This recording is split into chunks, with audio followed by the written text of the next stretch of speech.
இந்த ஃபிஜி நாட்டில் பார்த்தீங்கன்னா இந்த 4 லட்சம் பேர் இந்திய வம்சாவளியை சேர்ந்தவங்கள்ல அதிகப்படியாக நிறைய பேர் குழுவ வெள்ளாளர் சமுதாயத்தை சேர்ந்தவர்கள் நிறைய பேர் இருக்கிறாங்க. செங்குந்த கைக்கோளர் முதலியார்கள் நிறைய பேர் போயிருக்கிறாங்க. எல்லாருமே முதலியார் அப்படின்னு இன்னும் அவங்க பேருக்கு பின்னாடி அடைமொழியா போடக்கூடியதை நம்ம பார்க்க முடியுது. அந்த ஃபிஜி நாட்டில் வந்து பார்த்தீங்க அப்படின்னா முனிசாமி முதலியார் அப்படின்றவர் வந்து அவர் ரொம்ப ஒரு மிகப்பெரிய ஒரு இண்டோ ஃபிஜியன் லீடர், இந்திய வம்சாவளியில் இருக்கக்கூடிய ஒரு மிகப்பெரிய ஒரு அரசியல் தலைவராக பார்க்கப்படுது. மெட்ராஸ் சங்கம் அப்படின்னு ஒரு சங்கத்தை அங்கே வந்து ஃபிஜி நாட்டில் உருவாக்குறார். அதுக்கு இவர் தான் நிறுவனர், தலைவர், ஃபர்ஸ்ட் பிரசிடென்ட் அவர் தான். ஃபிஜி அரசாங்கம் என்ன பண்ணுது, இவரை த ஜஸ்டிஸ் ஆஃப் பீஸ், அதாவது நீதிபதியாக, ஒரு முனிசிப் ஜட்ஜ் மாதிரி, ஒரு டிஸ்ட்ரிக்ட் ஜட்ஜ் மாதிரி ஒரு நீதிபதியாக இவர் வந்து அரசாங்கத்தால் நியமிக்கப்படுகிறார். ஃபிஜி நாட்டில் முக்கியமாக அந்த தலைநகராக இருக்கக்கூடிய சுவா பகுதியில் சுவா ஃபுட்பால் கிளப்ன்ற ஒன்று உருவாக்கி இவரே ஒரு ஃபிஜி நாட்டினுடைய ஒரு நேஷனல் பிளேயராக வந்திருக்கிறார் அண்ணாமலை முதலியார் அவர்கள்.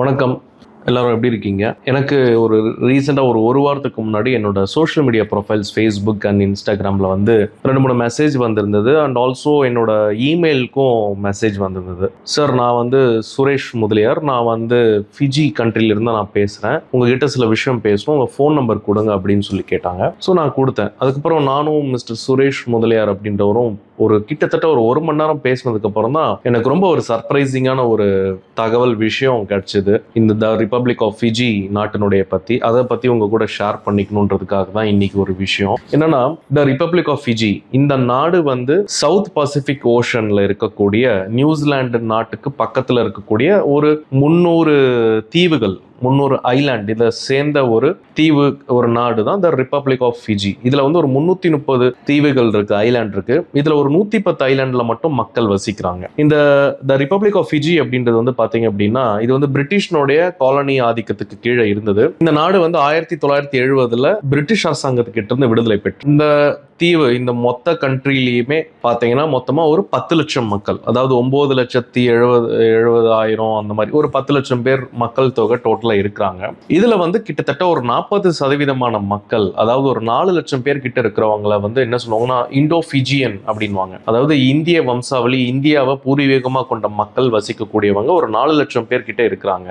ஒரு இந்த கண்ட்ரி, இந்த ஃபிஜியை பற்றி இன்னும் நிறைய விஷயங்கள் நான் தேடி பார்த்து ரிசர்ச் பண்ணி படிக்கும்போது, ஏஐ யூஸ் பண்ணி படிக்கும்போது தான் எனக்கு இன்னும் நிறைய ஷாக்கிங்கான தகவல்கள் தெரிஞ்சது. அது எனக்கு ரொம்ப சந்தோஷமாக இருந்தது. நம்ம முதலியார் நம்ம சமுதாயத்துக்கு ரொம்ப பெருமையான ஒரு விஷயம். என்ன அப்படின்னா, கிட்டத்தட்ட 1896 இருந்து ஒரு 1920 வரைக்கும் இந்த காலகட்டங்களில் ஃபிஜியில் இருக்கக்கூடிய நாட்டுக்கு, நம்ம இந்தியாவில் இருக்கக்கூடிய எஸ்பெஷலி தமிழ்நாட்டில் இருக்கக்கூடிய மக்கள் எல்லாருமே தொழில் பிஸ்னஸ் பண்ணுறதுக்காக, வேலைக்காக அங்கே போகிறாங்க. பிரிட்டிஷ் அரசாங்கமும் கூப்பிட்டு போகிறாங்க. சில பேர் பணக்காரங்க அங்கே எஸ்டேட்டை வாங்கி போட்டு அங்கே வந்து தொழில் பண்ணுறதுக்கு போகிறாங்க. அதில் முக்கியமாக வட ஆற்காடு பகுதின்னு சொல்லக்கூடிய இந்த காஞ்சிபுரம், திருவள்ளூர், வேலூர், திருவண்ணாமலை பகுதியில் இருக்கக்கூடிய ஆற்காடு பகுதிகளில் இருக்கக்கூடிய ஆற்காடு முதலியார் இருக்கக்கூடிய குடும்பங்கள் வந்து நிறைய பேர் வந்து ஒரு 100 வருஷத்துக்கு முன்னாடியே இந்த ஃபிஜி நாட்டுக்கு வந்து போயிருக்கிறாங்க, எஸ்டேட் வாங்கி தொழில் பண்ணி போறதுக்கான ஒரு விஷயம். அப்போ இந்த ஃபிஜி நாட்டில் பார்த்தீங்கன்னா இந்த 4 லட்சம் பேர் இந்திய வம்சாவளியை சேர்ந்தவங்கல்ல கிட்டத்தட்ட பேர் வந்து ஒரு 2 லட்சம் பேர் தமிழர்கள் இருக்கிறாங்க. இந்த தமிழர்கள்ல 90% வந்து இந்த வட ஆற்காடு பகுதியிலிருந்து போயிருக்கக்கூடிய நம் முதலியார் சமுதாயத்தை சேர்ந்தவங்க. முக்கியமாக இதுல அதிகப்படியாக நிறைய பேர் துளுவ வெள்ளாளர் சமுதாயத்தை சேர்ந்தவர்கள் நிறைய பேர் இருக்கிறாங்க. செங்குந்த கைக்கோளர் முதலியார்கள் நிறைய பேர் போயிருக்கிறாங்க. இவங்க எல்லாருமே முதலியார் அப்படின்னு இன்னும் அவங்க பேருக்கு பின்னாடி அடைமொழியா போடக்கூடியதை நம்ம பார்க்க முடியுது. இப்போ முக்கியமா இதுல இருக்கக்கூடிய நோட்டபிள் பர்சனாலிட்டிஸ் என்ன? அதுக்கு முன்னாடி இந்த நாட்டில் வந்து என்ன நடந்திருக்குன்னா, 2023 வந்து நம்மளுடைய இந்திய அரசாங்கத்தினுடைய வெளியுறவுத்துறை அமைச்சர் திரு எஸ் ஜெய்சங்கர் அவர்கள் 12th வேர்ல்டு ஹிந்தி கான்ஃபரன்ஸ், 12வது உலக இந்தி ஒரு மாநாட்டுக்கு அங்க ஃபிஜி நாட்டுக்கு அங்க நடந்திருக்குது. அங்க போறாங்க. அங்க போகும்பொழுது தென்னிந்திய சன்மார்க்க சங்கம்னு ஒரு சங்கம் இருக்கு. அந்த சங்கத்துக்கு இன்னும் முதலியார் சமுதாயத்தில் இருக்கிறவங்க தான் தலைவராகவும் செயலாளராகவும் இருக்கிறாங்க. இந்த சங்கத்தாளங்கள்லாம் போய் நம்ம வெளியுறவுத்துறை அமைச்சர் எஸ் ஜெயக்குமார் அவர்கிட்ட, மாண்புமிகு அமைச்சர் கிட்ட சொல்றாங்க, இந்த மாதிரி நீங்க ஹிந்தி கான்ஃபரன்ஸ் நடத்துறீங்க, இங்க இண்டோ ஃபிஜிஷியன்ஸ்ல வந்து பாத்தீங்கன்னா ஒரு 2 லட்சம் பேர்கள் வந்து தமிழை தாய்மொழியாக கொண்டவர்கள் இங்க நிறைய பேர் இருக்கும். ஆனா இங்க வந்து தமிழ் சரியா சொல்லி கொடுக்க ஆள் இல்லாதனால இங்க யாருக்கும் தமிழ் பேச தெரியுமே கண்டு எழுத தெரியாது. நிறைய பேருக்கு சரியான முறையில தமிழ் கூட பேச தெரியலன்னு சொல்லி அவர்கிட்ட சொல்லும் பொழுது என்ன பண்றாங்க, உடனடியாக அங்க இருக்கக்கூடிய த ஹை கமிஷனர் ஃபார் ஃபிஜி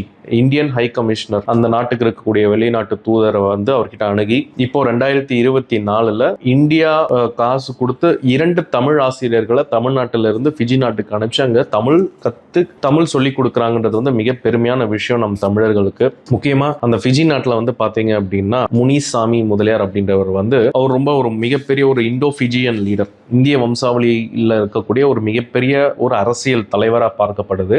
இவர் வந்து 1932 என்ன பண்றாரு, அந்த ஃபிஜி நாட்டினுடைய தேர்தலில் நின்று 2 தொகுதிகளுக்கு ஒரே ஆள், த நார்த்தன் அண்ட் வெஸ்டர்ன் டிஸ்ட்ரிக்ட் இந்த பகுதின்னு சொல்லப்படுற இடத்துக்கு வந்து 1932 இருந்து 36 வரைக்கும் இவர் தொடர்ச்சியா எம்எல்ஏவா, அதாவது லெஜிஸ்லேட்டிவ் கவுன்சில் மெம்பரா உறுப்பினராக நின்று இருக்கிறாங்க. இது மட்டும் இல்லாம மெட்ராஸ் சங்கம் அப்படின்னு ஒரு சங்கத்தை அங்க வந்து ஃபிஜி நாட்டில் உருவாக்குறார். அதுக்கு இவர் தான் நிறுவனர், தலைவர், ஃபர்ஸ்ட் பிரசிடென்ட் அவர் தான். பிரசிடென்ட் ஆஃப் மெட்ராஸ் சங்கத்துக்கும் உருவாக்கி ஃபிஜி நாட்டிலேயே கட்டப்பட்ட மிகப்பெரிய ஒரு பள்ளி அப்படின்னா இந்த மெட்ராஸ் சங்கம் கட்டின இந்த ஒரு பள்ளி தான். இண்டோ ஃபிஜியன்ஸ் நிறைய பேர் இருக்கக்கூடியவர்கள் அங்கதான் படிக்கிறாங்க. முனியசாமி முதலியார் அவர் கட்டின பள்ளி தான். சுவான்றது தான் அந்த ஃபிஜி நாட்டினுடைய தலைநகரம். அந்த தலைநகரில் இருக்கக்கூடிய ஒரு பள்ளி. இது மட்டும் இல்லாம 1933 ஃபிஜி அரசாங்கமே என்ன பண்ணுது, இவரை த ஜஸ்டிஸ் ஆஃப் பீஸ், அதாவது நீதிபதியாக, ஒரு முனிசிப் ஜட்ஜ் மாதிரி, ஒரு டிஸ்ட்ரிக்ட் ஜட்ஜ் மாதிரி ஒரு நீதிபதியாக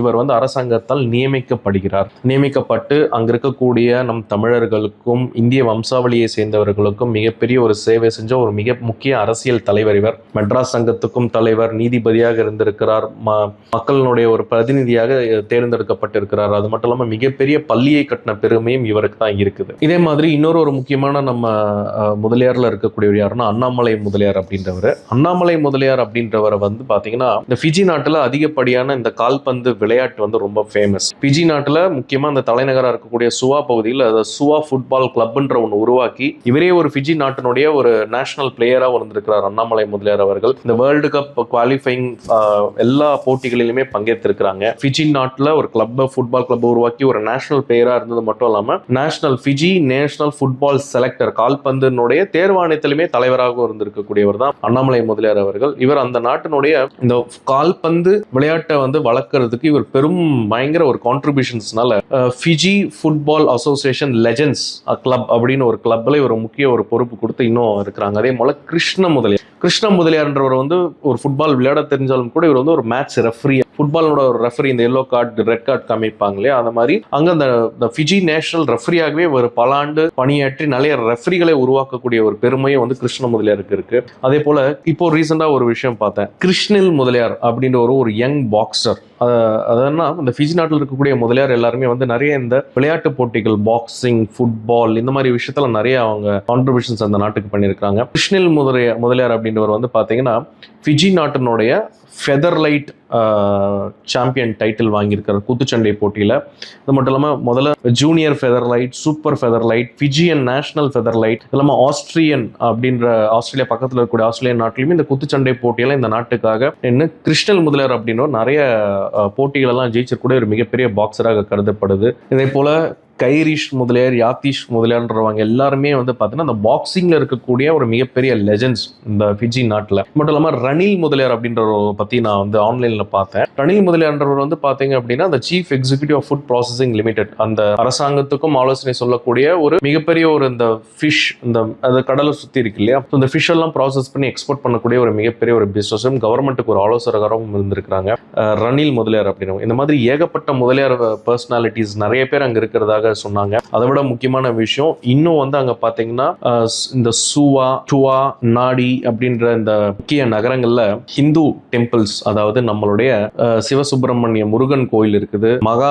மாரியம்மன் கோயில் இருக்கு. இந்த மாரியம்மன் கோயில்ல தீமிதி திருவிழா நடக்குது. இந்த சிவசுப்பிரமணிய கோயில நம்ம முதலியார்கள் இருக்கிறவங்க எல்லாருமே வந்து அவங்க தான் எடுத்து இந்த விழாவை நடத்துறாங்க. முருகப்பெருமான் நம்ம எல்லாருக்குமே பிடித்த ஒரு கடவுள். அங்க வேல் வழிபாடும் நிறைய நடக்குது. முக்கியமாக இந்த ஆற்காடு பகுதிகளில் எப்படி கெடா வெட்டி நம்ம வந்து ஒரு விஷயம் சாமியை வந்து நமக்கு அதே போன்று இந்த ஆற்காடு துளுவ வெள்ளாள முதலியார்களுடைய பாரம்பரியமா அந்த வேலை கும்பிட்டு கெடா வெட்டக்கூடிய ஒரு பாரம்பரியமும் அங்க இருப்பதாக அங்க இருக்கிறவங்க சொல்றாங்க. அதுக்கப்புறம் பேசுற சுரேஷ் முதலியார் கிட்ட, நீங்க கண்டிப்பா டாக்டர் நீங்க வந்து ஃபிஜி நாட்டுக்கு வரணும், எங்க ஃபிஜி நாட்டுல உங்களுடைய முதலியார் சம்பந்தமான வீடியோஸ்லாம் நாங்கெல்லாம் பார்ப்போம், எங்களுக்கு பெருசா இந்திய நாட்டினோட தொடர்பு இல்லைனாலுமே கூட நாங்க இங்கே குடிமகனா சிட்டிசனா மாறிட்டோம், இருந்தாலும் நம்ம முதலியார் கம்யூனிட்டியில இருக்கக்கூடியவங்க இவ்வளவு பெரிய சாதனைலாம் நம்ம பண்ணியிருக்கோமா, நம்ம பூர்வீகம் என்ன, நம்மளோட ஆன்சிஸ்ட்ரல் ரூட்ஸ் என்ன அப்படின்றதுலாம் உங்க வீடியோ, உங்களோட ஒரு மிகப்பெரிய ஃபேன், உங்களை நான் ஃபாலோ பண்ணி கத்துக்கிறேன், இதெல்லாம் நாங்களும் நிறைய பேருக்கு சொல்றோம் அப்படின்னு என் கூட ஒரு கனெக்ஷன்ல வந்திருக்காங்க. அதுக்கு ரொம்ப நன்றி. அண்ட் என்ன வந்து ஃபிஜி நாட்டுக்கும் கூப்பிட்டுருக்காங்க. கூடிய சீக்கிரம் Fiji, the republic of Fiji நாட்டில் நம்ம முதலியார் சொந்தங்கள் எல்லாரும் சந்திக்கிறதுல நான் மிக்க மகிழ்ச்சி அடைகிறேன். மீண்டும் இன்னொரு